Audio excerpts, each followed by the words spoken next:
Si la fin de Jésus était acceptée, le christianisme s'effondrerait. Spinoza explique pourquoi. Introduction. Imaginez un instant que tout ce que vous croyez savoir sur le christianisme repose sur un mensonge.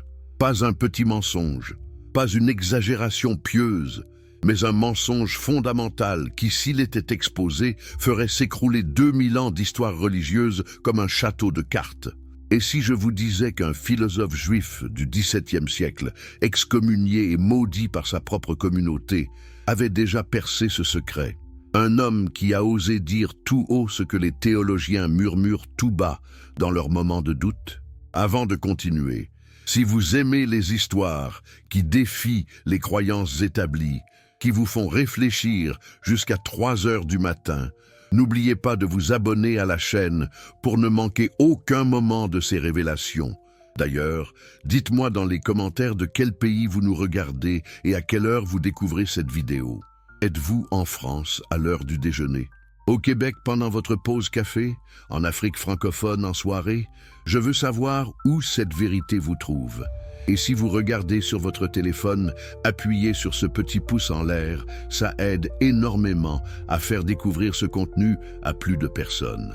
Vous ne savez pas combien de vies peuvent être changées par un simple geste. Baruch Spinoza. Ce nom vous dit peut-être quelque chose, ou peut-être pas, mais laissez-moi vous raconter l'histoire d'un homme qui a été si dangereux pour l'ordre établi qu'il a été maudit avec des malédictions qui feraient trembler les plus courageux. Les rabbins d'Amsterdam, en 1656, ont prononcé un érème contre lui, une excommunication si totale, si absolue, que même sa propre famille n'avait plus le droit de lui parler. Ils ont écrit qu'il devait être maudit le jour et maudit la nuit, maudit quand il se couche et maudit quand il se lève, maudit quand il sort et maudit quand il rentre. Pourquoi tant de haine? Pourquoi tant de peur? Parce que Spinoza avait compris quelque chose que personne n'osait admettre. Il avait compris que le christianisme, cette religion qui a façonné l'Occident, qui a construit des cathédrales, qui a lancé des croisades, qui a brûlé des hérétiques, qui a converti des continents entiers, repose entièrement sur une seule promesse. Une promesse si centrale, si absolument nécessaire, que si elle s'avérait fausse, tout l'édifice s'effondrerait. Cette promesse, que Jésus est ressuscité d'entre les morts, que la mort n'est pas la fin, que vous, oui vous qui regardez cette vidéo, vous allez vivre éternellement quelque part après votre mort. Enlevez cette promesse et que reste-t-il? Des bâtiments vides, des rituels sans sens, des prêtres sans fonction? Spinoza l'a vu clairement et c'est exactement ce qui le rendait si terrifiant. Mais attendez, parce que l'histoire devient encore plus fascinante. Spinoza n'était pas un athée vulgaire qui se moquait de la religion pour le plaisir de choquer. Non, c'était un mystique rationnel, un homme qui aimait Dieu avec une intensité que peu de croyants peuvent comprendre. Sauf que son Dieu n'était pas le Dieu personnel qui vous écoute prier, qui compte vos péchés, qui vous promet le paradis si vous êtes sage. Son Dieu était la nature elle-même, l'univers dans son infinie complexité, les lois immuables qui gouvernent tout ce qui existe. Et dans ce système, il n'y a pas de place pour les miracles. Pas de place pour un homme qui meurt et revient 3 jours plus tard. Pas de place pour des âmes immortelles qui flottent vers le ciel. La résurrection de Jésus? Impossible, disait Spinoza. Pas parce qu'il détestait Jésus, mais parce que les lois de la nature ne font pas d'exception, même pour les prophètes, même pour les fils de Dieu autoproclamés. Vous commencez à voir le problème? Si Spinoza avait raison, si la résurrection n'était qu'une histoire inventée par des disciples traumatisés, qu'une interprétation erronée de quelque chose de bien plus ordinaire, alors sur quoi repose vraiment le christianisme? Sur des enseignements moraux? Mais on n'a pas besoin de croire en une résurrection pour être bon, pour aimer son prochain, pour pardonner. Les philosophes grecs enseignaient ces choses des siècles avant Jésus. Les bouddhistes les pratiquent sans aucune croyance en un Dieu créateur personnel. Non, le christianisme ne repose pas sur l'éthique, il repose sur l'espoir. L'espoir que vous ne mourrez pas vraiment. L'espoir que la souffrance de cette vie sera compensée dans la suivante.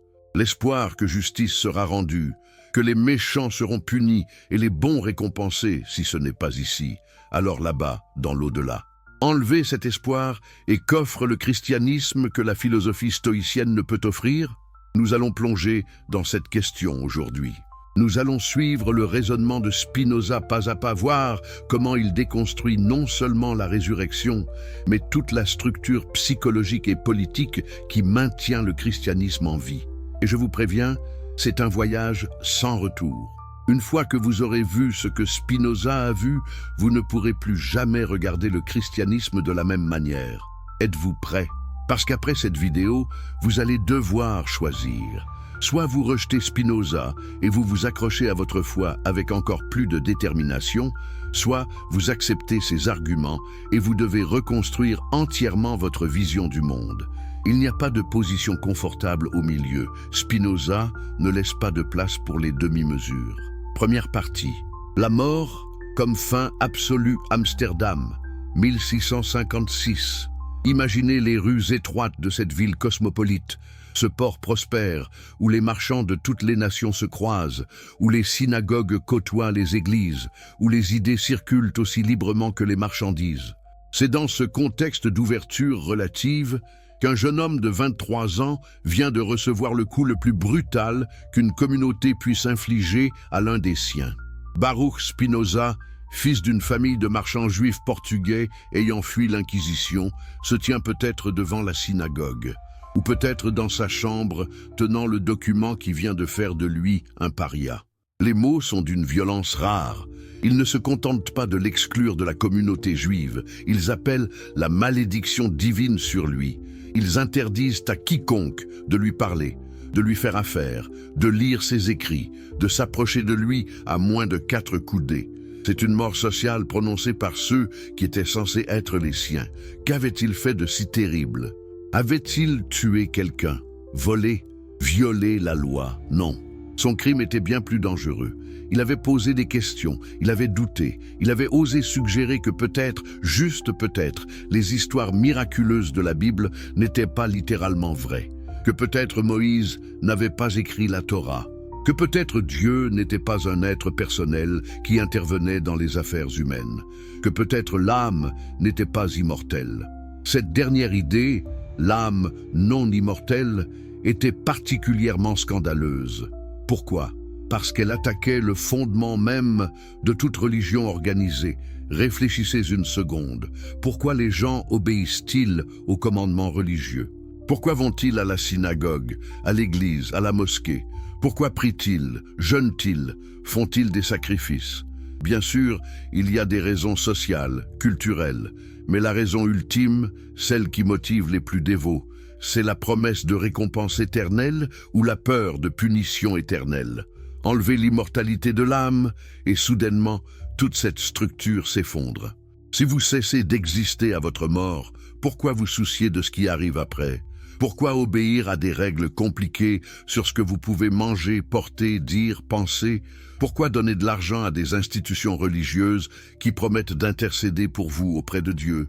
Spinoza avait vu cela clairement, et les rabbins aussi. C'est pourquoi ils ont réagi avec une telle violence. Ce n'était pas vraiment une question de théologie abstraite, c'était une question de pouvoir, de contrôle, de survie de la communauté. Un juif qui nie l'immortalité de l'âme, c'est un juif qui peut décider que les commandements ne sont que suggestions, que la tradition n'est que coutume, que les rabbins n'ont aucune autorité réelle. Mais l'histoire de Spinoza ne s'arrête pas là. Après son excommunication, il aurait pu se convertir au christianisme. Les Pays-Bas étaient majoritairement chrétiens. Des prêtres catholiques et des ministres protestants lui ont sûrement fait des offres. Imaginez la propagande, le coup de relations publiques, le jeune juif brillant qui voit la lumière et rejoint la vraie foi. Spinoza aurait eu un emploi stable, le respect, une communauté. Il a refusé. Non pas par loyauté envers le judaïsme. Il venait d'être excommunié après tout, mais parce qu'il voyait le même problème dans le christianisme. En fait, il voyait le problème de manière encore plus claire dans le christianisme, parce que le christianisme avait fait de la promesse d'immortalité son argument de vente principal. Pensez-y, Quelle est la différence fondamentale entre le judaïsme et le christianisme? Ce n'est pas l'éthique. Les deux traditions partagent largement les mêmes valeurs morales. Ce n'est pas vraiment le monothéisme, même si les chrétiens ont compliqué les choses avec la Trinité. Non, la vraie différence, celle qui a permis au christianisme de conquérir l'Empire romain pendant que le judaïsme restait une religion minoritaire, c'est la promesse explicite, centrale, obsessionnelle de vie éternelle. Jésus lui-même, selon les évangiles, ne cesse de promettre « Celui qui croit en moi aura la vie éternelle. Je suis la résurrection et la vie. Dans la maison de mon Père, il y a beaucoup de demeures. » Paul de Tarse, le véritable fondateur du christianisme institutionnel, va encore plus loin. Il écrit aux Corinthiens « Si Christ n'est pas ressuscité, votre foi est vaine. » Il le dit explicitement. Sans résurrection, pas de christianisme. Spinoza a lu ces textes. Il connaissait la Bible hébraïque par cœur et il a étudié le Nouveau Testament avec la même rigueur. Et il a vu quelque chose que peu de gens ont le courage d'admettre. Toute l'architecture du christianisme repose sur un seul événement miraculeux. Pas sur les enseignements de Jésus, ceux-ci sont accessoires. Pas sur les guérisons, les exorcismes, toutes ces histoires merveilleuses. Non, tout repose sur la résurrection. Pourquoi?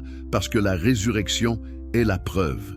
C'est la garantie. C'est ce qui transforme Jésus d'un prophète parmi d'autres en fils de Dieu. C'est ce qui transforme ses promesses de vagabond charismatique en paroles de vérité éternelle. Si Jésus est vraiment revenu d'entre les morts, alors il peut tenir ses promesses.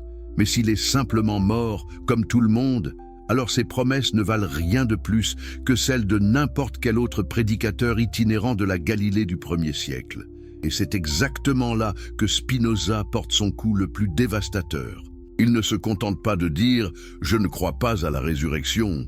Beaucoup de gens ne croient pas et restent vagues sur leurs raisons. Non, Spinoza explique pourquoi la résurrection est impossible, pas improbable, impossible. Sa philosophie, qu'il développera dans son œuvre majeure, l'éthique, est construite sur une idée simple mais révolutionnaire. Il n'y a qu'une seule substance dans l'univers, et cette substance est Dieu, ou si vous préférez, la nature. Deus sive natura, Dieu c'est-à-dire la nature. Ce ne sont pas deux choses différentes. Dieu n'est pas un être séparé qui a créé l'univers et qui intervient de temps en temps pour faire des miracles. Dieu est l'univers et les lois de l'univers et tout ce qui existe. Maintenant, si Dieu est la nature et que la nature opère selon des lois fixes, que se passe-t-il avec les miracles? Ils deviennent impossibles. Pourquoi? Parce qu'un miracle est, par définition, une violation des lois naturelles. Mais si Dieu est les lois naturelles, alors un miracle serait Dieu se contredisant lui-même. Et Dieu, étant parfait, ne peut pas se contredire. Vous voyez le piège qui se referme? Si les lois de la nature sont absolues, alors personne ne peut revenir d'entre les morts. Les morts restent morts. Les atomes qui composaient leur corps se dispersent, retournent au cycle de la nature. Il n'y a pas d'âme immatérielle qui s'envole pour aller quelque part. Il n'y a que la matière et l'énergie qui changent de forme, encore et encore, éternellement. Mais alors, qu'en est-il de toutes ces histoires de résurrection dans les évangiles? Les disciples qui voient Jésus après sa mort, Thomas qui touche ses blessures, les apparitions sur la route d'Emmaüs? Spinoza n'accuse pas nécessairement les disciples de mentir délibérément. Il propose quelque chose de plus subtil et, en un sens, plus dévastateur. Il suggère que les disciples ont eu des expériences subjectives, des visions, des états psychologiques intenses qu'ils ont interprétés comme des rencontres avec Jésus ressuscité. Pensez à quel point ils devaient être traumatisés. Leur maître, leur espoir, leur raison de vivre venaient d'être exécutés de la manière la plus humiliante possible. La crucifixion n'était pas juste une méthode d'exécution, c'était une déclaration publique. Cette personne est un criminel, un rebelle, une non-personne indigne même d'une mort rapide. Les disciples se cachaient, terrifiés. Ils avaient tout abandonné pour suivre Jésus. Certains avaient quitté leur famille, leur travail. Et maintenant quoi? Retourner à leur filet de pêche en admettant qu'ils s'étaient trompés, affronter les « je vous l'avais bien dit » de leurs proches, accepter que toutes leurs espérances n'étaient que d'illusions? Non, psychologiquement c'était insupportable. Et dans cet état de deuil intense, de déni, de désespoir, ils ont commencé à avoir des expériences. Marie-Madeleine voit quelqu'un dans le jardin qu'elle prend pour le jardinier, puis elle reconnaît Jésus. Les disciples sur la route d'Emmaüs parlent avec un étranger pendant des heures avant de réaliser que c'était Jésus. Les apôtres, réunis dans la chambre haute, sentent soudainement une présence. Ces expériences étaient-elles réelles pour eux? Absolument. La psychologie moderne connaît bien ces phénomènes. Les personnes en deuil profond voient souvent leurs défunts. Ce n'est pas de la folie, ce n'est pas de la fraude, c'est simplement le cerveau humain qui a du mal à accepter une perte insurmontable. Et plus l'attachement était fort, plus ces expériences peuvent être vivides, convaincantes. Mais une expérience subjective n'est pas la même chose qu'un fait objectif. Si 10 personnes voient quelque chose de différent, ou si une personne voit quelque chose que personne d'autre ne peut voir, cela ne prouve pas que la chose existe objectivement. Cela prouve seulement que les humains peuvent avoir des hallucinations, des visions, des interprétations erronées, particulièrement dans des états émotionnels extrêmes. Spinoza va plus loin. Il note quelque chose que peu de chrétiens remarquent. Les histoires de résurrection deviennent plus élaborées avec le temps. Marc, le plus ancien évangile, se termine de manière abrupte. Les femmes trouvent le tombeau vide. Un jeune homme en blanc leur dit que Jésus est ressuscité et elles s'enfuient terrifiées. C'est tout. Pas d'apparition détaillée. Pas de conversation longue. Juste un tombeau vide et des femmes effrayées. Mais regardez Matthieu, écrit peut-être 10 ou 20 ans plus tard. Maintenant il y a un tremblement de terre. Un ange descend du ciel. Les gardes tombent comme morts. Jésus apparaît aux femmes, puis aux disciples en Galilée. Luc ajoute encore plus de détails. La route d'Emmaüs. Jésus mange du poisson pour prouver qu'il n'est pas un fantôme. Et Jean, probablement écrit encore plus tard, a les récits les plus élaborés. Marie-Madeleine dans le jardin, Thomas l'incrédule, la pêche miraculeuse. Vous voyez le pattern? Plus on s'éloigne de l'événement supposé, plus les histoires deviennent détaillées et miraculeuses. C'est exactement ce qui se passe avec les légendes. Les premières versions sont simples, ambiguës, puis chaque conteur ajoute des détails, embellit, répond aux objections.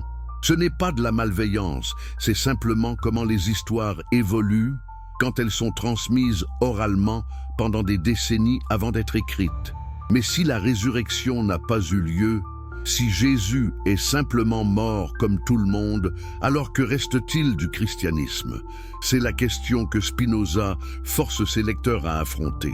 Et c'est une question terrifiante pour quiconque s'identifie comme chrétien.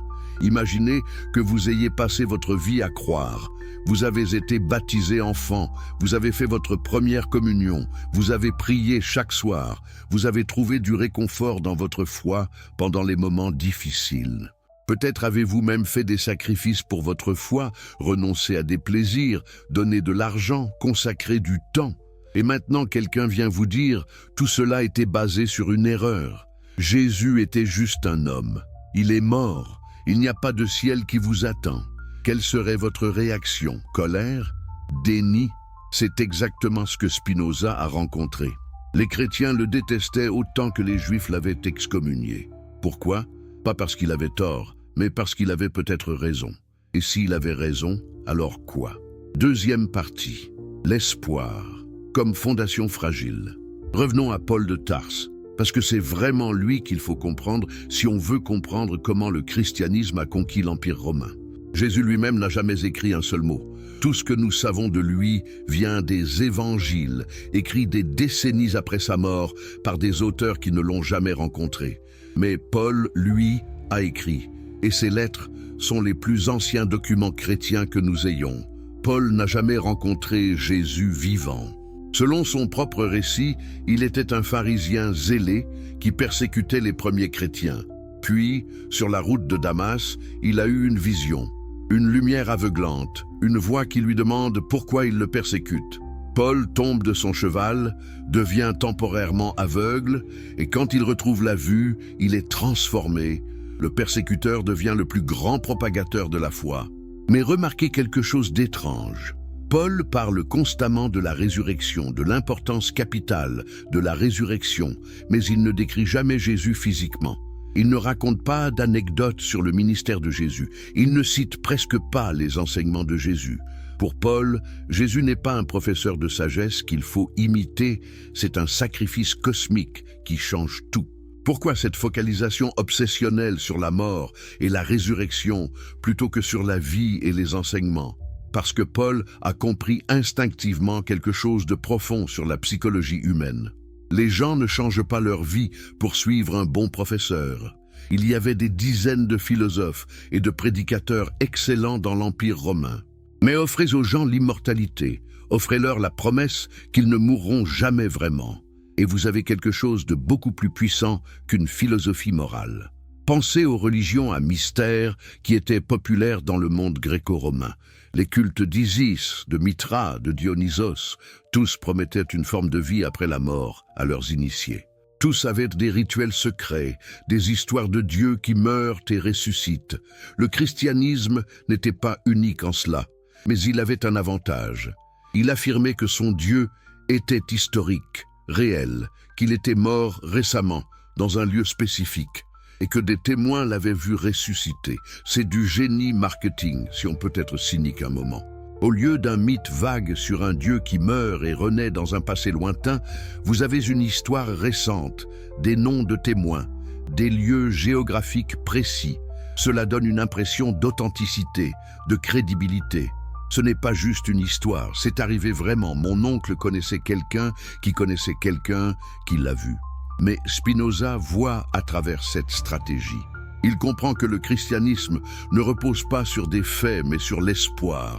Un espoir si puissant, si séduisant, que les gens sont prêts à croire des choses extraordinaires avec très peu de preuves. Pourquoi?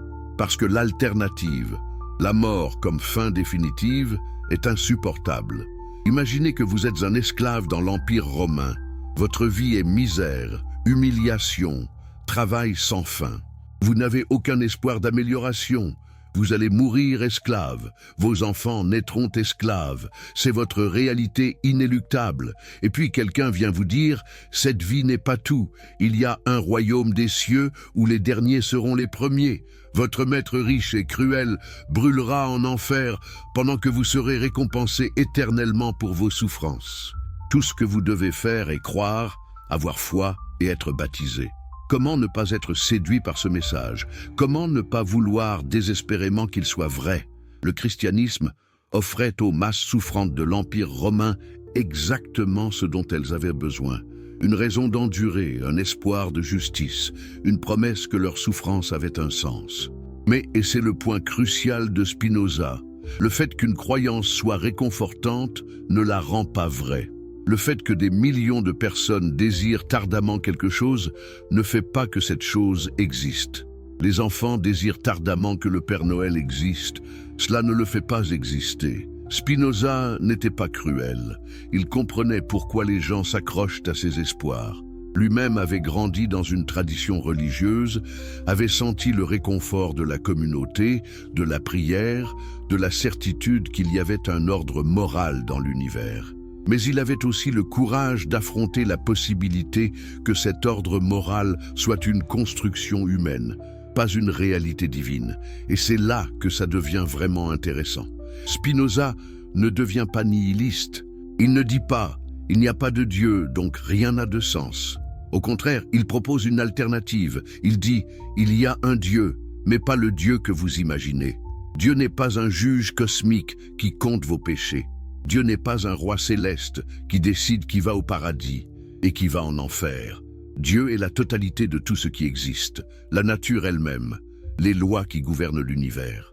Et dans cette vision, il y a une forme d'éternité, mais pas celle que le christianisme promet.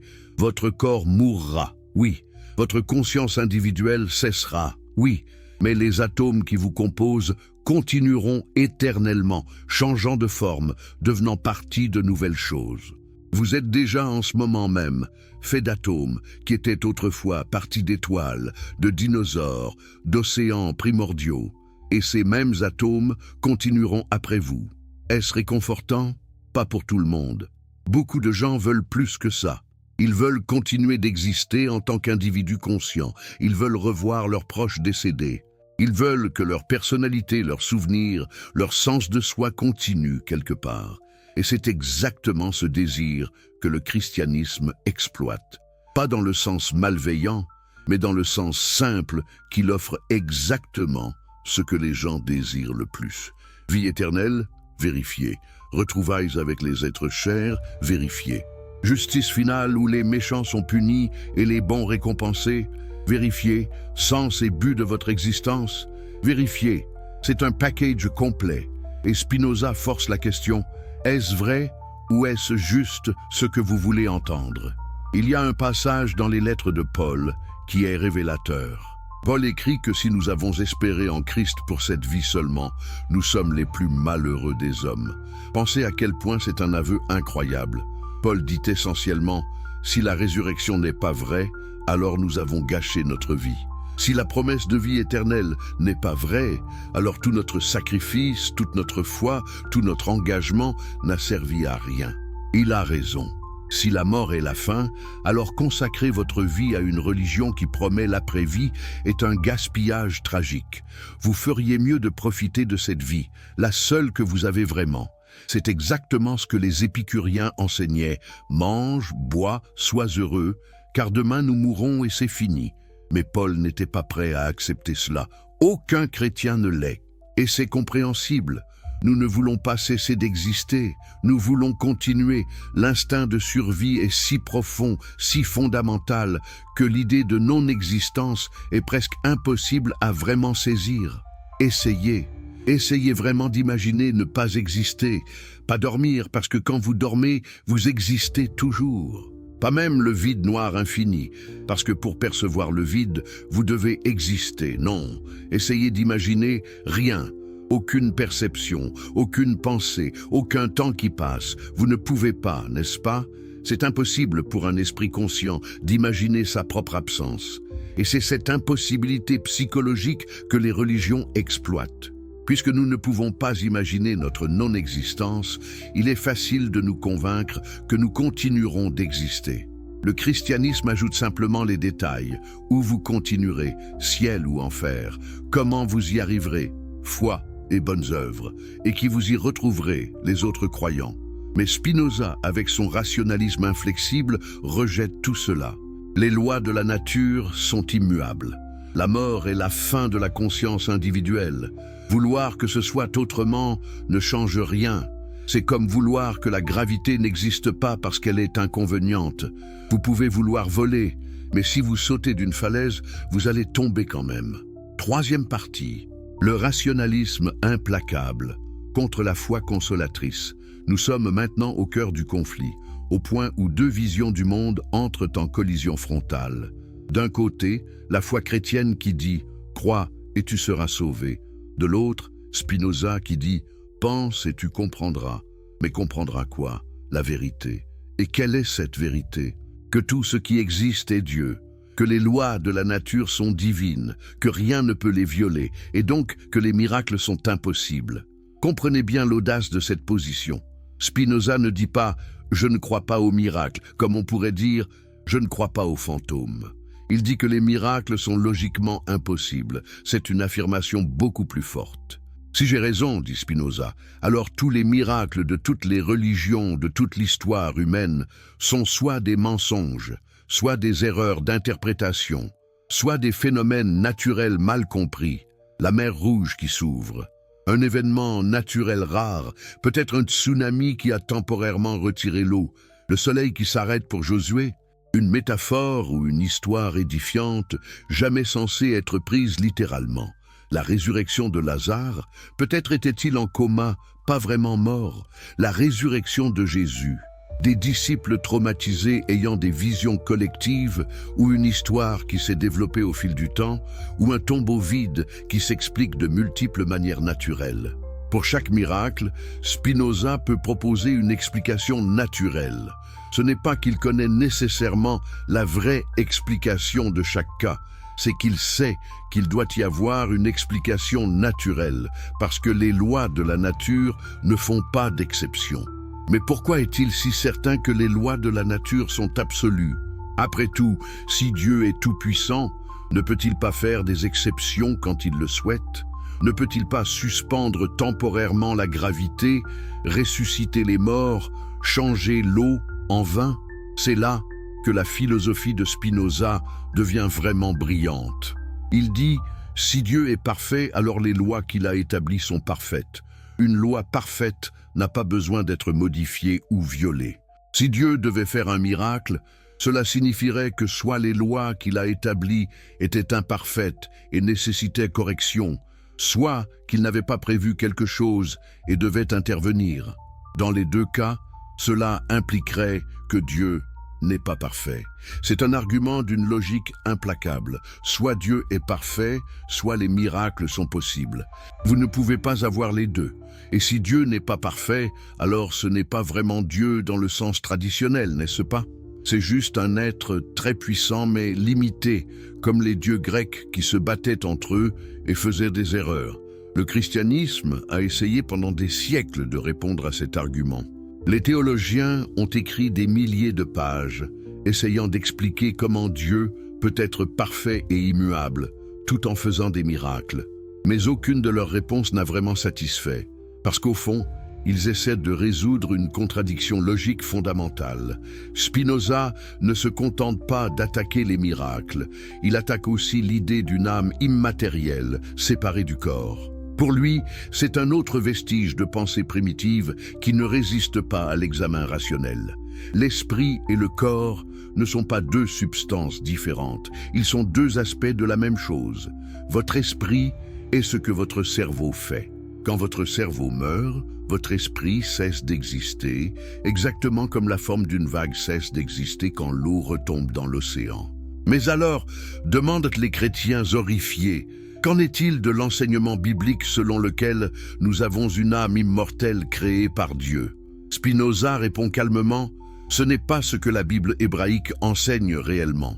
Le concept d'âme immortelle est venu plus tard, influencé par la philosophie grecque, particulièrement Platon. Dans les textes hébreux les plus anciens, l'âme, nefesh, signifie simplement « vie » ou « être vivant ». Quand vous mourrez, votre nefesh descend au Sheol, un lieu d'ombre où il n'y a ni conscience ni joie. Ce n'est pas le paradis chrétien. C'est Paul et les premiers chrétiens qui ont transformé cela en promesse de résurrection corporelle, puis en immortalité de l'âme. Mais ils l'ont fait pour rendre leur message plus attrayant pour les Grecs et les Romains, qui étaient déjà familiers avec des idées d'immortalité de Platon et des religions à mystère. Vous voyez comment Spinoza déconstruit méthodiquement chaque élément? Il ne fait pas appel à l'émotion, il ne vous demande pas de le croire sur parole.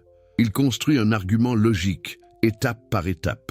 Si vous acceptez ces prémices, les conclusions suivent inévitablement. Mais voilà le problème, ces prémices sont inacceptables pour un croyant. La prémisse fondamentale de Spinoza est que la raison est notre seul guide fiable vers la vérité.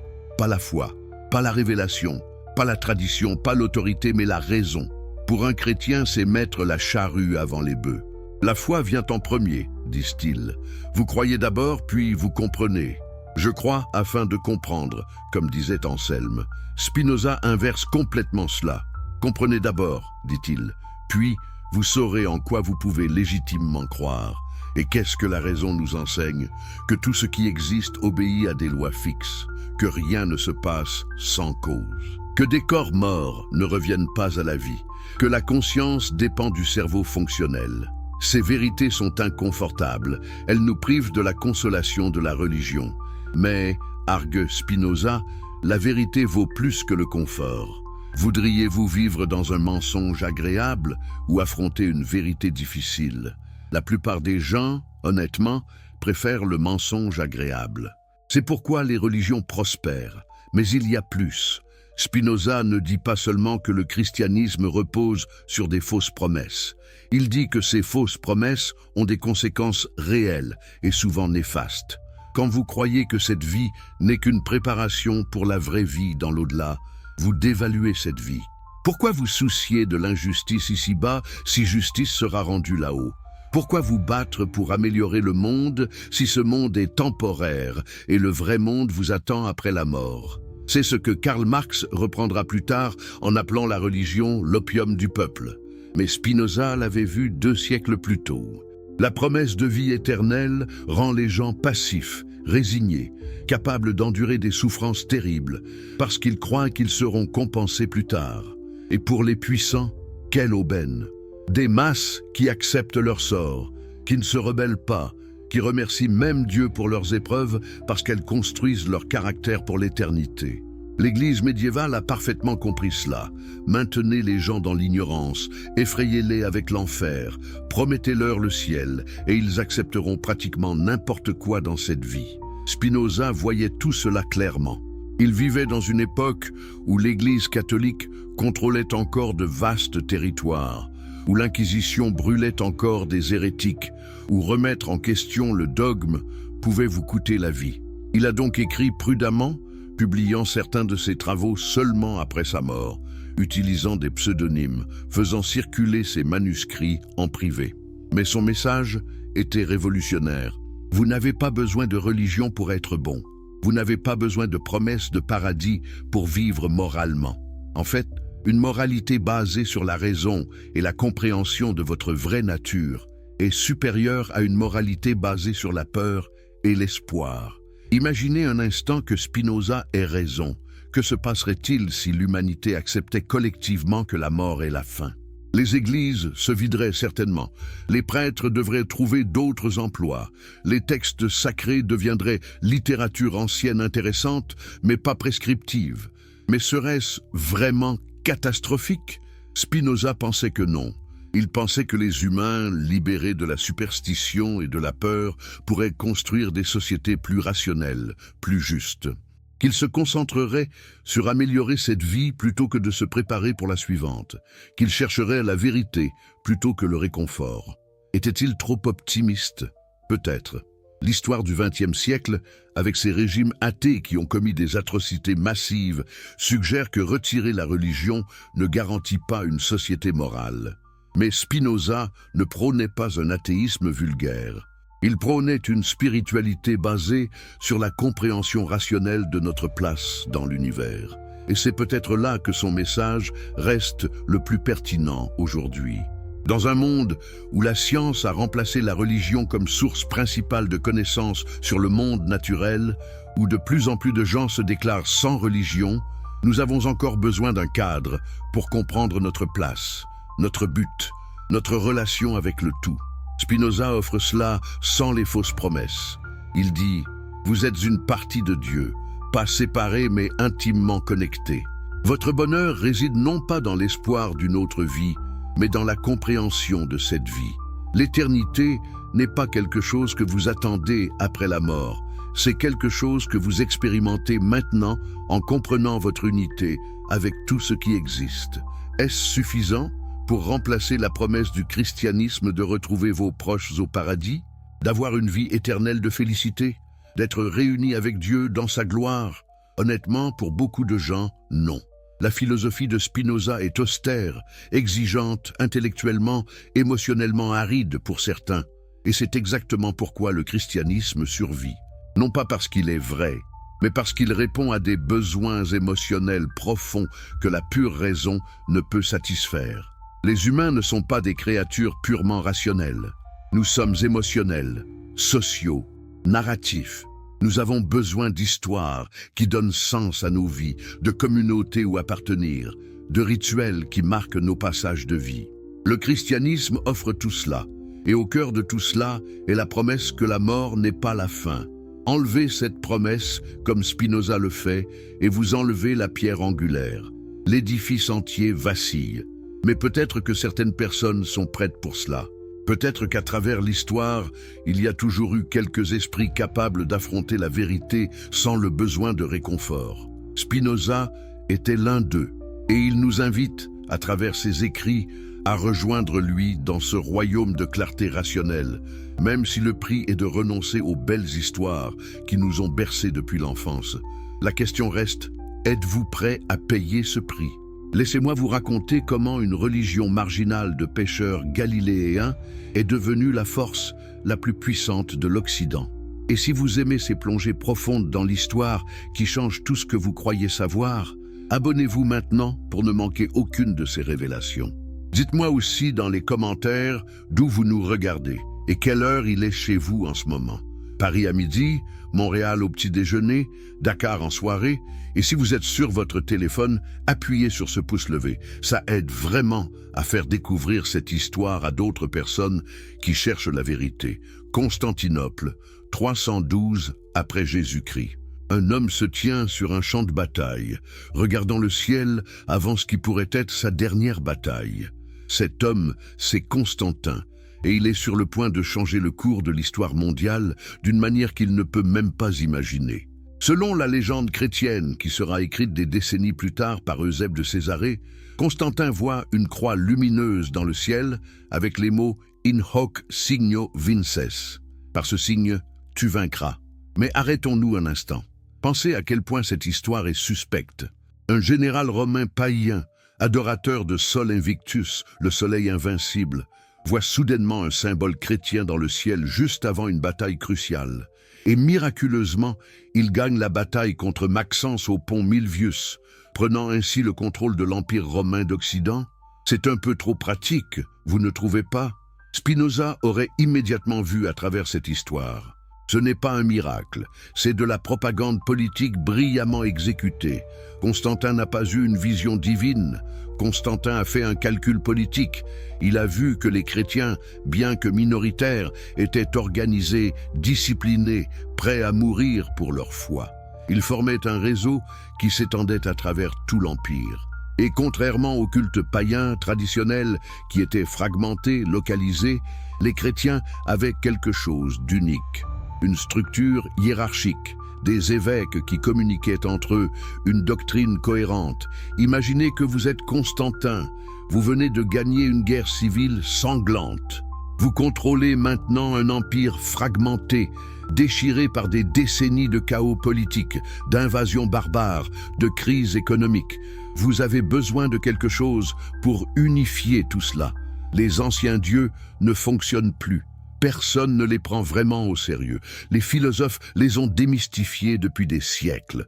Mais cette nouvelle religion des chrétiens, ils ont quelque chose de différent. Ils ont du zèle, ils ont de la certitude, et ils ont cette promesse incroyable qui rend les gens prêts à tout supporter. Alors Constantin fait le pari de sa vie. Il se convertit au christianisme, ou du moins, il prétend se convertir. Les historiens débattent encore de sa sincérité. Il n'a été baptisé que sur son lit de mort, des décennies plus tard. Pendant son règne, il a continué à utiliser des symboles païens. Il a gardé son titre de Pontifex Maximus, grand prêtre des cultes païens. Mais publiquement, il était chrétien. Et plus important encore, il a fait du christianisme une religion légale, protégée, favorisée. L'édit de Milan en 313 met fin à la persécution des chrétiens. Mais Constantin ne s'arrête pas là. Il commence à construire des églises avec l'argent de l'État. Il donne aux évêques des privilèges légaux. Il les exempte de certains impôts. Soudainement, être évêque chrétien devient une position de pouvoir et de richesse. Et devinez ce qui arrive quand une religion passe de persécutée à privilégiée. Elle change, radicalement. Les premiers chrétiens étaient des marginaux, des révolutionnaires religieux, des gens qui choisissaient la pauvreté et la simplicité, qui partageaient tout en commun, qui refusaient de servir dans l'armée romaine. Mais maintenant, les évêques vivent dans des palais, ils portent des vêtements somptueux, ils se disputent pour des positions de pouvoir. Et ils ont besoin de quelque chose pour justifier ce nouveau statut, pour expliquer pourquoi ils méritent cette autorité. C'est là que la théologie devient politique. En 325, Constantin convoque le concile de Nicée. Pourquoi? Parce que les chrétiens se battaient entre eux sur la nature de Jésus.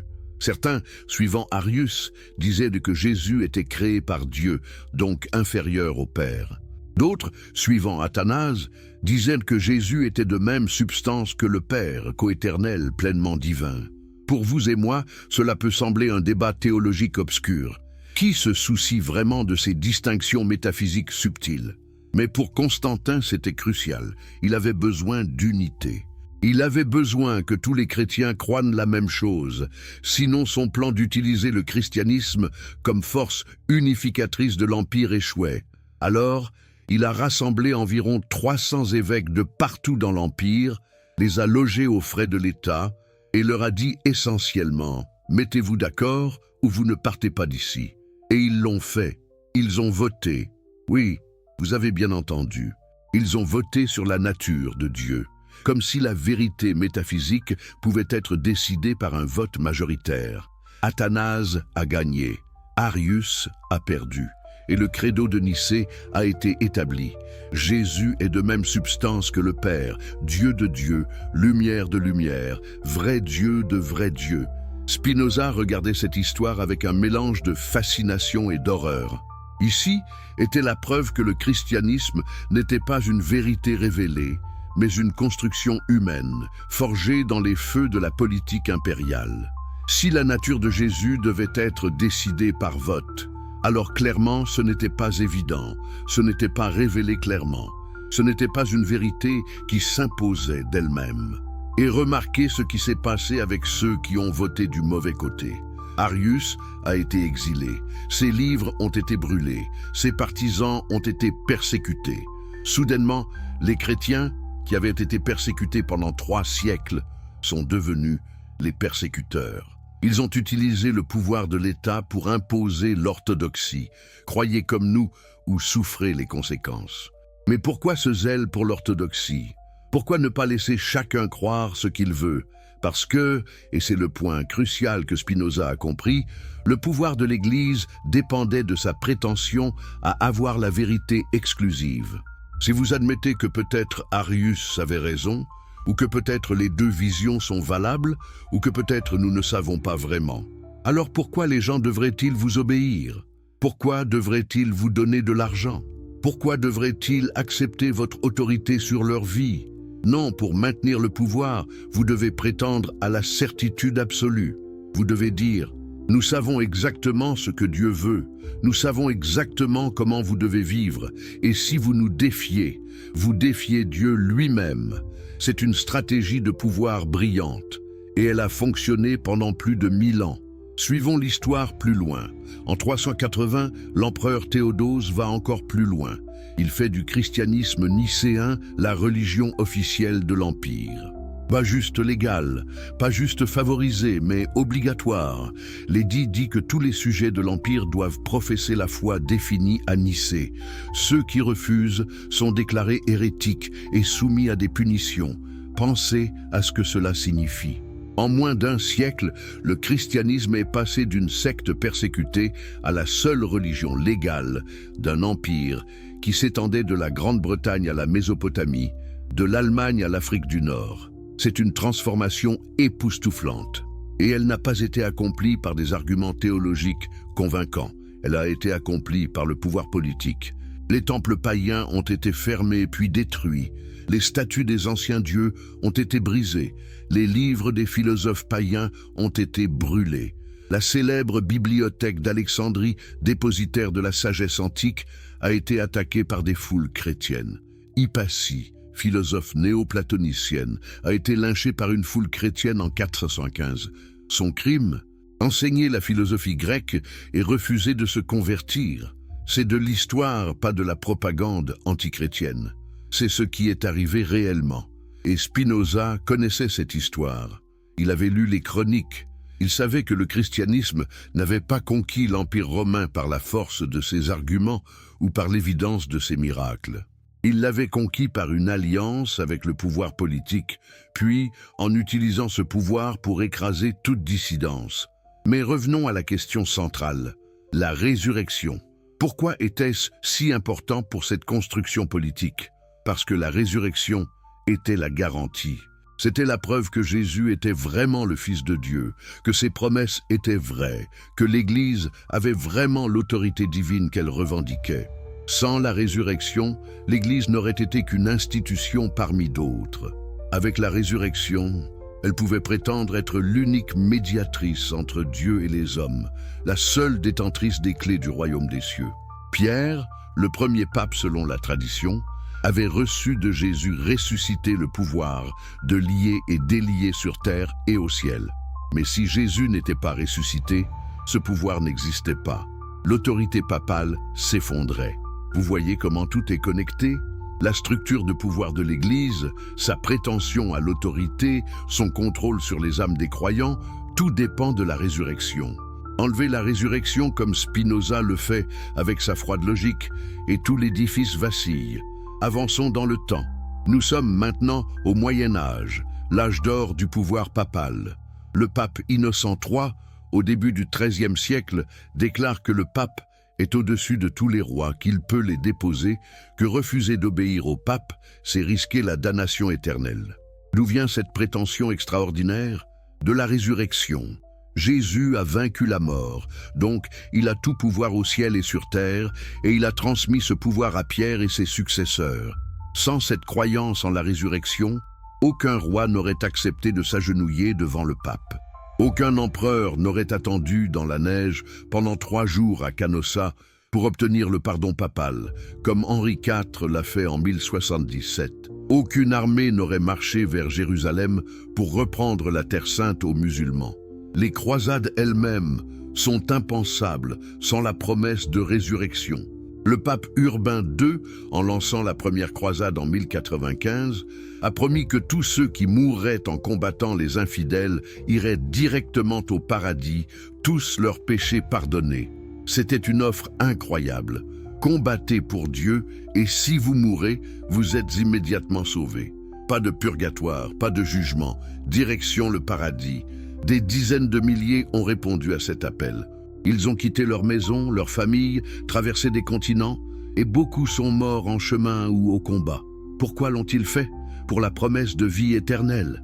Sans cette promesse, aucune croisade n'aurait eu lieu. Et cette promesse reposait sur la résurrection. Si Jésus n'était pas ressuscité, comment pouvait-il promettre la résurrection aux autres? Ou prenons l'Inquisition.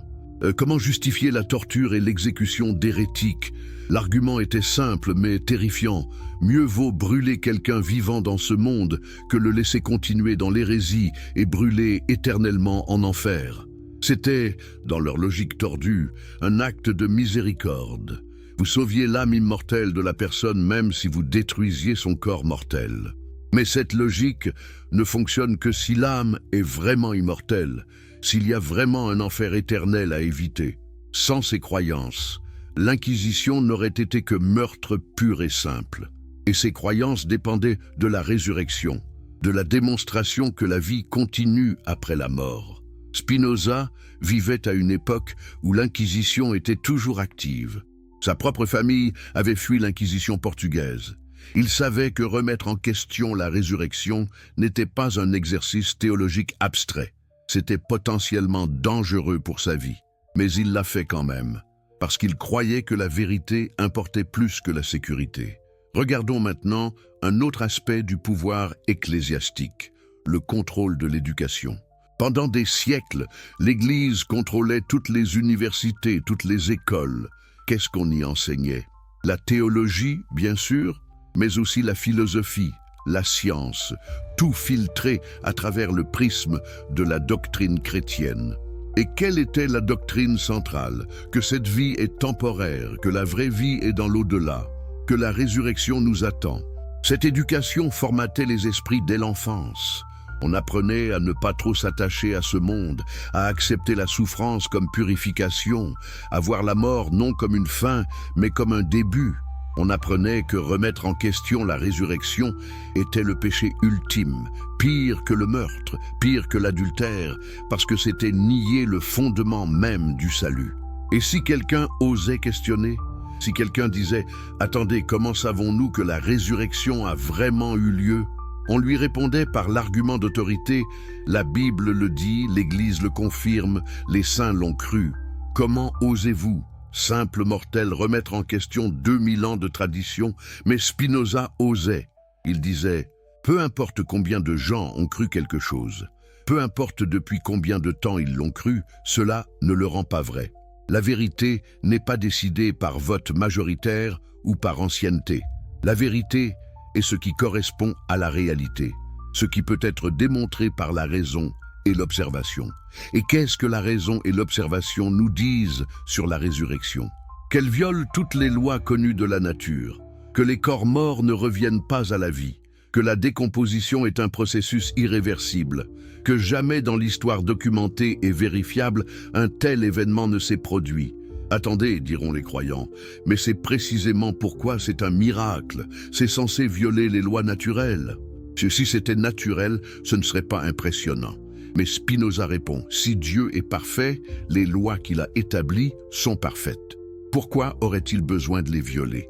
Et si ces lois peuvent être violées, alors elles ne sont pas vraiment des lois, juste des suggestions générales. Cette argumentation mettait les théologiens dans une position impossible. Soit Dieu peut faire des miracles et est donc capricieux et imprévisible, soit Dieu ne peut pas faire de miracles et la résurrection n'a pas eu lieu.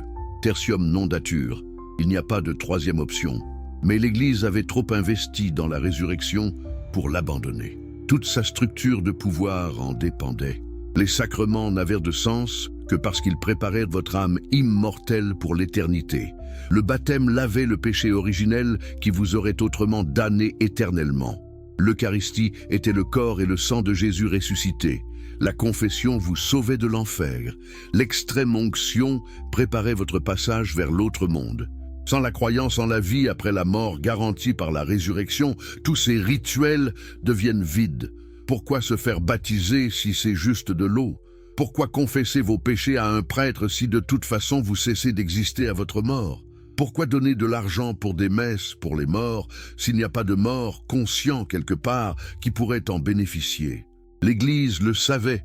C'est pourquoi elle a combattu si férocement toute tentative de rationaliser ou de naturaliser la résurrection. Martin Luther, bien qu'il ait brisé avec Rome sur d'autres questions, n'a jamais remis en question la résurrection. John Calvin non plus, même les réformateurs les plus radicaux s'arrêtaient là. Remettre en question la résurrection, c'était aller trop loin. Mais pas pour Spinoza. Lui était prêt à suivre la logique jusqu'au bout, même si cela signifiait démolir tout l'édifice de la religion organisée. Et c'est exactement ce qui le rendait si dangereux. Il ne proposait pas une réforme de l'Église, il proposait sa dissolution complète, du moins en tant qu'autorité sur les croyances et les âmes. Est-ce que le monde serait meilleur sans cette autorité ecclésiastique? Spinoza pensait que oui. Il pensait que les humains, guidés par la raison plutôt que par la superstition, construiraient des sociétés plus libres, plus justes. Mais il comprenait aussi que peu de gens étaient prêts pour cette liberté. La plupart préféraient la sécurité de la croyance, même si c'était une illusion. Cinquième partie, dans la tête du croyant. Permettez-moi de vous emmener dans un voyage au cœur de la psyché humaine. Pourquoi, malgré tous les arguments rationnels contre la résurrection, malgré l'absence de preuves vérifiables, malgré les contradictions dans les évangiles eux-mêmes, des milliards de personnes continuent-elles à croire? Spinoza n'était pas cruel. Il ne pensait pas que les croyants étaient stupides. Il comprenait qu'ils étaient humains et que la condition humaine est telle que certaines vérités sont presque impossibles à accepter. Imaginez que vous êtes un enfant de 5 ans. Votre grand-mère, que vous adorez, vient de mourir. Vos parents, essayant de vous consoler, vous disent « Grand-mère est au ciel maintenant. Elle te regarde. Un jour, tu la reverras. » C'est une pensée réconfortante, n'est-ce pas? L'alternative, dire à un enfant de 5 ans « Grand-mère a cessé d'exister et tu ne la reverras jamais », semble cruelle, même si c'est peut-être vrai. Alors, vous grandissez avec cette croyance. Elle devient partie de votre identité, de votre façon de comprendre le monde. Vous allez à l'église chaque dimanche. Vous priez avant les repas. Vous demandez à Dieu de protéger votre famille. Et quand quelque chose de bien arrive, vous remerciez Dieu. Quand quelque chose de mauvais arrive, vous pensez « Dieu a un plan que je ne comprends pas maintenant, mais je comprendrai au ciel ». Cette vision du monde vous donne du réconfort, de la structure, du sens. Elle répond à vos questions existentielles. Pourquoi suis-je ici? Que se passe-t-il après la mort? Y a-t-il une justice ultime? Elle vous donne aussi une communauté. Les gens de votre église deviennent votre famille étendue. Vous célébrez ensemble, vous pleurez ensemble, vous vous soutenez mutuellement. Maintenant, imaginez que quelqu'un comme Spinoza arrive et dit « Tout cela est basé sur une erreur. Jésus n'est pas ressuscité. Il n'y a pas de ciel. Vos prières ne sont entendues par personne. Quand vous mourrez, ce sera fini. » Comment réagiriez-vous? Avec gratitude pour cette clarification? Peu probable. Plus probablement avec colère, avec rejet, avec une détermination encore plus forte de s'accrocher à votre foi. C'est ce qu'on appelle en psychologie moderne la dissonance cognitive. Quand nous sommes confrontés à des informations qui contredisent nos croyances profondément ancrées, nous ne changeons pas facilement d'avis. Au contraire, nous cherchons des moyens de rejeter ou de rationaliser ces nouvelles informations. Nous nous disons, ce philosophe est arrogant. Il pense savoir mieux que des milliards de croyants à travers l'histoire. Il doit avoir un agenda caché. Spinoza comprenait cette dynamique. C'est pourquoi il a écrit que la plupart des gens vivent dans ce qu'il appelait le premier genre de connaissance. La connaissance par ouï-dire et imagination. Ils croient ce qu'on leur a dit, ce qu'ils veulent croire, sans jamais l'examiner rationnellement. Et ils résistent férocement à tout ce qui menace ces croyances. Mais allons plus profond. Pourquoi la croyance en la vie après la mort est-elle si attrayante? Spinoza dirait que c'est parce que nous ne pouvons pas vraiment concevoir notre propre mort. Essayez. Essayez vraiment d'imaginer que vous n'existez plus. Pas seulement mort, pas seulement inconscient, mais complètement inexistant. C'est impossible, n'est-ce pas? Même quand vous essayez d'imaginer le néant, vous êtes toujours là, imaginant le néant. Cette incapacité à concevoir notre non-existence est, selon Spinoza, la racine de toutes les religions. Puisque nous ne pouvons pas imaginer ne pas exister, nous concluons que nous devons continuer à exister quelque part. C'est un raisonnement fallacieux, bien sûr. Le fait que nous ne puissions pas imaginer quelque chose ne signifie pas que cette chose ne peut pas se produire. Je ne peux pas vraiment imaginer 1 trillion d'années, mais le temps continue quand même. Mais ce n'est pas seulement une question de logique. C'est profondément émotionnel. La mort nous terrifie. Non pas la mort elle-même, car comme l'a dit Épicure des siècles avant Spinoza, quand nous sommes, la mort n'est pas, et quand la mort est, nous ne sommes pas. Donc, nous ne rencontrerons jamais réellement la mort. Ce qui nous terrifie, c'est l'anticipation de la mort, la perte de tout ce que nous aimons, de tout ce que nous sommes. Et cette terreur est si intense que nous sommes prêts à croire presque n'importe quoi qui nous promet que ce ne sera pas si mal, que nos proches ne sont pas vraiment partis, juste dans un autre lieu, que nous les reverrons, que notre conscience, notre personnalité, notre sens de soi continue quelque part. Le christianisme a compris ce besoin psychologique profond et l'a exploité de manière géniale. Il ne se contente pas de promettre vaguement une certaine continuité. Il offre des détails, des descriptions du paradis, des assurances que vous serez réunis avec votre famille, des promesses que toute souffrance sera compensée, que toute injustice sera corrigée. Et il ajoute quelque chose de crucial, l'urgence. Vous devez croire maintenant. Vous devez accepter Jésus comme votre sauveur avant qu'il ne soit trop tard. Parce que si vous mourrez sans être sauvé, vous n'irez pas au paradis. Vous irez dans l'autre direction. Cette menace de l'enfer est peut-être encore plus puissante que la promesse du paradis. Elle transforme une question existentielle en urgence immédiate. Spinoza voyait cela comme une forme de manipulation émotionnelle. Pas nécessairement malveillante, beaucoup de prêcheurs croient sincèrement ce qu'ils disent, mais manipulation quand même. Vous prenez les peurs les plus profondes des gens, leur terreur de la mort et de la punition, et vous leur offrez une solution. Mais la solution a un prix. Ils doivent obéir, croire, se conformer. Pensez à combien de décisions de vie sont influencées par cette croyance. Des gens restent dans des mariages malheureux parce que le divorce est un péché qui pourrait les mener en enfer. Des femmes acceptent des grossesses non désirées parce que l'avortement les damnerait éternellement. Des homosexuels vivent dans la honte et le secret parce qu'on leur a dit que leurs désirs naturels sont une abomination qui les condamnera. Sans la peur de punition éternelle, combien de ces souffrances seraient évitées? Sans la promesse de récompense éternelle, combien de gens vivraient différemment, plus authentiquement, plus librement?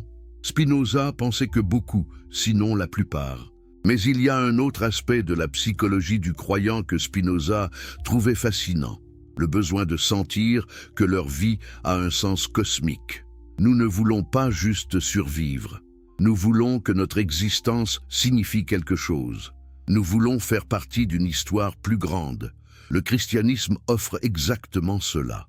Vous n'êtes pas juste un mammifère qui vit quelques décennies et meurt. Non, vous êtes une créature spéciale, créée à l'image de Dieu, destinée à la vie éternelle. L'univers entier a été créé en partie pour vous. Le Créateur de tout ce qui existe vous connaît personnellement, vous aime, a un plan pour vous. Jésus, le Fils de Dieu, est mort pour vous personnellement. C'est incroyablement flatteur, n'est-ce pas? Et tellement préférable à la vision alternative. Vous êtes le résultat de processus évolutifs aveugles, un arrangement temporaire de particules qui se dispersera bientôt, vivant sur un point minuscule dans un univers vaste et indifférent qui continuera pendant des trillions d'années après que votre soleil aura brûlé tout son combustible. Quelle vision choisiriez-vous? Honnêtement, la plupart des gens choisissent la première, même s'ils suspectent qu'elle pourrait ne pas être vraie. Parce que la seconde vision est existentiellement dévastatrice. Elle transforme toutes nos préoccupations, nos drames, nos réalisations en insignifiance cosmique. Spinoza, cependant, trouvait paix et joie dans la seconde vision. Comment? En reconnaissant que faire partie de l'univers, même temporairement, est miraculeux en soi.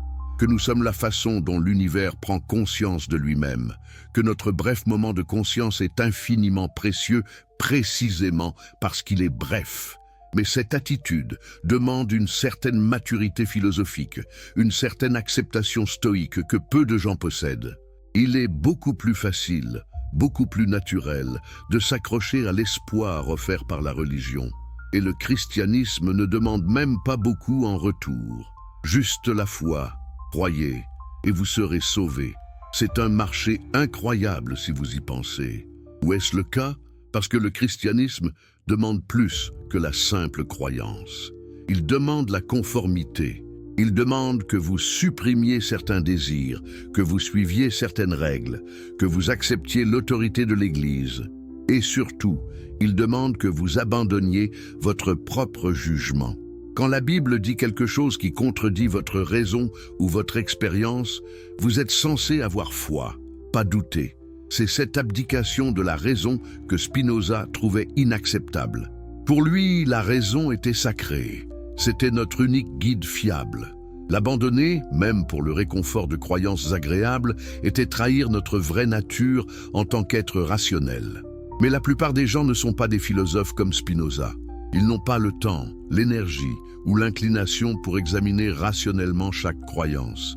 Ils travaillent dur, élèvent leurs enfants, essaient de survivre. Et quand ils vont à l'église le dimanche, ils ne veulent pas un séminaire de philosophie critique. Ils veulent du réconfort, de la communauté, de l'espoir.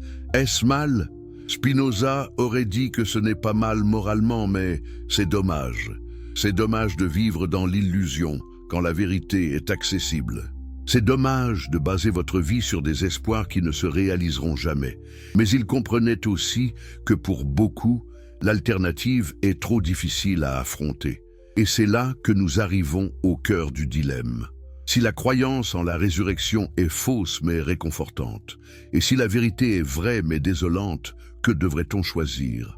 Les pragmatistes diraient « choisissez ce qui fonctionne, ce qui vous rend heureux ». Les idéalistes comme Spinoza diraient « choisissez la vérité, peu importe le coût émotionnel ». Il n'y a pas de réponse facile. Et peut-être que c'est ça le véritable génie du christianisme. Il a compris qu'il n'y a pas de réponse facile, alors il a offert une réponse facile de toute façon. Croyez en la résurrection, et tous vos problèmes existentiels sont résolus. Fin de l'histoire. Mais est-ce vraiment la fin de l'histoire, ou est-ce juste le début d'une autre série de problèmes? Parce que vivre basé sur une croyance non prouvée signifie vivre dans une certaine anxiété. Et si je me trompe? Et si j'ai choisi la mauvaise religion? Et si Dieu est réel, mais différent de ce que je crois? Ces doutes peuvent être supprimés, mais ils ne disparaissent jamais complètement. Sixième partie. Que s'est-il vraiment passé? Ce dimanche matin, nous voici maintenant à la question qui obsédait Spinoza et qui devrait obséder quiconque prend l'histoire au sérieux. Que s'est-il réellement passé le matin de Pâques, aux alentours de l'an 30 ou 33 de notre ère, à Jérusalem? Si la résurrection n'a pas eu lieu comme les évangiles le décrivent, alors quoi? Que s'est-il passé qui a donné naissance à la croyance la plus influente de l'histoire occidentale? Commençons par ce que nous savons avec une relative certitude. Jésus de Nazareth, un prédicateur juif itinérant, a été exécuté par crucifixion sous l'autorité de Ponce Pilate, le gouverneur romain de Judée.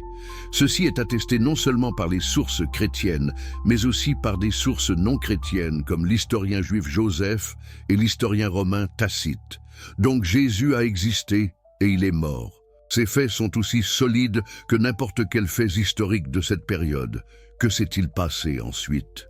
Selon les évangiles, Jésus a été enterré rapidement dans un tombeau appartenant à Joseph d'Arimathie, un membre du Sanhédrin. C'était le vendredi soir, le sabbat approchait, donc l'enterrement était précipité. Puis le dimanche matin, des femmes sont venues au tombeau avec des aromates pour achever la préparation du corps. Et elles ont trouvé le tombeau vide. Déjà, nous avons un problème. Les 4 évangiles racontent cette histoire différemment. Dans Marc, il y a 3 femmes. Marie-Madeleine, Marie mère de Jacques, et Salomé. Dans Matthieu, seulement 2, Marie-Madeleine et l'autre Marie. Dans Luc, c'est Marie-Madeleine, Jeanne, Marie mère de Jacques et d'autres. Dans Jean, c'est seulement Marie-Madeleine d'abord. Ce sont de petites différences, diront les apologistes chrétiens. Les témoignages humains varient toujours dans les détails.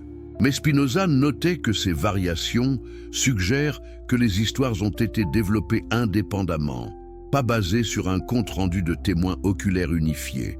Si Dieu inspirait vraiment ces textes, ne devrait-il pas s'assurer que les détails correspondent? Mais continuons, les femmes trouvent le tombeau vide. Dans Marc, un jeune homme en blanc leur dit que Jésus est ressuscité et leur ordonne de dire aux disciples d'aller en Galilée. Elles fuient, terrifiées, et ne dirent rien à personne, car elles avaient peur. C'est là que l'évangile de Marc original se termine. Tout ce qui vient après dans les Bibles modernes a été ajouté plus tard. Pensez à quel point cette fin est étrange. Le tombeau est vide, quelqu'un leur dit que Jésus est ressuscité, mais elles ne le disent à personne. Comment alors les disciples ont-ils appris? Marc ne le dit pas. Son évangile se termine sur une note d'incertitude et de peur, pas de triomphe et de certitude. Les évangiles ultérieurs ont trouvé cette fin insatisfaisante et ont ajouté des apparitions de Jésus. Matthieu ajoute que Jésus apparaît aux femmes en chemin, puis aux 11 disciples sur une montagne en Galilée. Luc place toutes les apparitions à Jérusalem et ses environs, pas en Galilée. Jean a les deux, apparitions à Jérusalem et en Galilée. Voyez-vous le pattern? Plus l'évangile est tardif, plus les détails sont élaborés, plus les apparitions sont fréquentes et détaillées. C'est exactement ce que vous attendriez si une légende se développait au fil du temps. Ce n'est pas ce que vous attendriez si tous racontaient le même événement historique réel. Alors que s'est-il vraiment passé? Spinoza propose plusieurs possibilités, toutes naturelles. Première possibilité, le corps a été enlevé. Par qui? Peut-être par les disciples eux-mêmes, bien que cela semble peu probable, car ils étaient terrifiés et en fuite. Plus probablement par les autorités juives ou romaines qui voulaient éviter que le tombeau ne devienne un lieu de rassemblement pour ses partisans. Ou peut-être par Joseph d'Arimathie lui-même qui avait prêté le tombeau temporairement et voulait l'utiliser pour quelqu'un d'autre. Deuxième possibilité, les femmes sont allées au mauvais tombeau. Dans le chaos suivant la crucifixion, dans leur chagrin, dans la lumière incertaine de l'aube, elles ont pu se tromper. Elles trouvent un tombeau vide, un jeune homme leur dit « Il n'est pas ici », pensant qu'elles cherchent quelqu'un d'autre. Et elles interprètent mal ces paroles comme signifiant qu'il est ressuscité. Troisième possibilité, Jésus n'était pas vraiment mort quand il a été descendu de la croix. La crucifixion était censée être une mort lente, prenant souvent des jours. Mais Jésus est mort en quelques heures, ce qui a surpris Pilate selon Marc. Peut-être qu'il était en état de choc, en coma. Dans le tombeau frais, il a pu reprendre conscience, rouler la pierre de l'intérieur et s'échapper. Plus tard, quand les disciples l'ont vu blessé mais vivant, ils l'ont interprété comme une résurrection miraculeuse. Quatrième possibilité, et celle que Spinoza trouvait la plus probable, les disciples ont eu des visions subjectives. Ils étaient traumatisés, en deuil profond. Leur maître, leur espoir, leur raison de vivre venaient d'être exécutés de la manière la plus humiliante. Psychologiquement, c'était insupportable. Dans cet état, ils ont commencé à avoir des expériences. Marie-Madeleine, la première à voir Jésus selon Jean, était particulièrement attachée à lui. Dans son chagrin intense, elle a vu quelqu'un qu'elle a d'abord pris pour le jardinier. Puis, dans un moment d'émotion accablante, elle l'a reconnu comme Jésus. C'était une expérience réelle pour elle, une vision, une hallucination de deuil. Mais ce n'était pas une rencontre avec un corps physique ressuscité. Les autres disciples ont eu des expériences similaires. Pierre, rongé par la culpabilité d'avoir renié Jésus 3 fois, a pu avoir une vision de Jésus lui pardonnant. Les deux, sur la route d'Emmaüs, discutant de leur maître perdu, sentent sa présence avec eux. Les 11, réunis dans la chambre haute, dans une atmosphère d'émotion intense, ont une expérience collective qu'ils interprètent comme Jésus parmi eux. Ces expériences étaient-elles réelles? Subjectivement, oui. Objectivement, non. Et c'est une distinction que beaucoup de gens ont du mal à comprendre. Nous avons tendance à penser, soit c'était réel, soit ils mentaient. Mais il y a une troisième option. Ils ont eu des expériences subjectives réelles qu'ils ont mal interprétées comme des événements objectifs. La psychologie moderne connaît bien ces phénomènes. Les hallucinations de deuil sont communes. Des études montrent que jusqu'à 80% des personnes endeuillées rapportent avoir vu ou entendu leurs proches décédés. Ce n'est pas de la folie.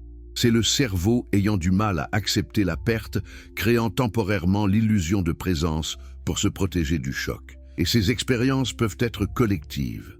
Il existe des cas documentés d'hallucinations de masse, où des groupes entiers voient ou entendent la même chose. Cela arrive particulièrement dans des contextes religieux ou émotionnellement chargés. Alors l'idée que les disciples, dans leur état de chagrin et d'espoir désespéré, ont pu avoir des expériences collectives n'est pas fantaisiste.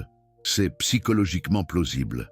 Mais il y a un autre facteur que Spinoza considérait, l'attente. Les disciples s'attendaient-ils à ce que Jésus ressuscite? Les évangiles disent que non, qu'ils étaient complètement surpris. Mais est-ce crédible? Jésus, selon ces mêmes évangiles, avait prédit sa mort et sa résurrection plusieurs fois. « Détruisez ce temple, et en 3 jours je le relèverai. Le Fils de l'homme sera livré, tué, et le 3e jour, il ressuscitera. » Si Jésus avait vraiment dit ces choses, les disciples auraient eu une attente. Et l'attente façonne l'expérience. Si vous vous attendez à voir quelque chose, vous êtes plus susceptible